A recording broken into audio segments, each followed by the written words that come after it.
Isang magandang umaga po ng Sabado sa inyong lahat. Latest weather update po muli tayo ngayon. Magandang balita po. Nakalabas na po ng Philippine Area of Responsibility itong active low pressure area na ating pong binabantayan.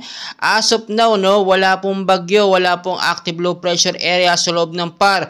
So hindi po tayo dapat mag-alala ngayon, dahil wala po tayong binabantayan ng sama ng panahon. Pero meron pa rin po tayong pag-uulan na expected natin yan tuwing hapon hanggang sa gabi.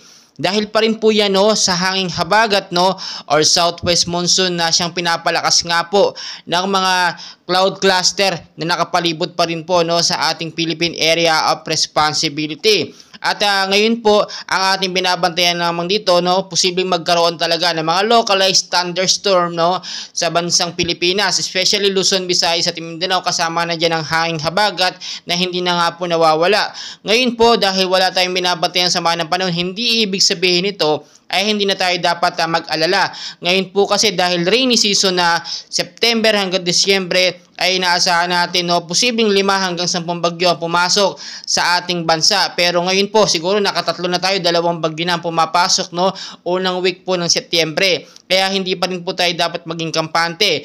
At makikita po ninyo sa ating pinaka-live radar, bukas po ng umaga mainit po sa bandang Metro Manila at sa ilang bahagi po ng Luzon, Visayas at Mindanao.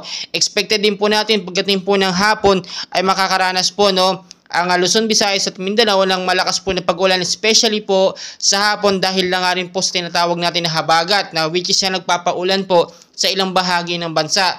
At ang akala natin may bagyo, hindi po yun bagyo hanging habagat lamang yun tulad kaninang hapon kahapon. Naranasan natin talagang malakas ang pag-uulan. Kaya kung may mga lakad po ang ating mga pamilya sa hapon, tignan muna natin lagay ng panahon o kaya po mas mainam, mas maganda magbaon tayo ng payong para sa ating proteksyon at hindi po tayo mabasa ng ulan. Expected nyo na po yan. Lagi paglalakad kayo ng hapon sa gabi, magdala po kayo ng payong. Mag-ingat pa rin po tayo sa banta ng pagbabaha kapag nagkaroon ng patuloy na pag-ulan, especially sa Metro Manila na laging binabaha. So ngayon pa lamang po, linisin nyo na yung mga lugar na bahain dyan para makadaloy po na maayos ang tubig, yung nagbabara ng mga kanal, yung mga estero. Ganyan din sa matataas na lugar, mag-ingat po kayo dyan sa banta po ng landslide dahil kapag merong malakas at patuloy na pag-ulan, expected po natin posibleng magkaroon ng landslide dahil lalambot ang lupa. At ito po yung nagiging cause ng landslide. Maging I'm ready po tayo sa lahat ng posibilidad dahil wala pong bagyo ngayon pa lamang. So patuloy ko po kayong i-update and please pakishare, like, subscribe, pahit na rin po ng notification bell para updated kayo sa ating mga weather updates araw-araw. Maraming salamat po.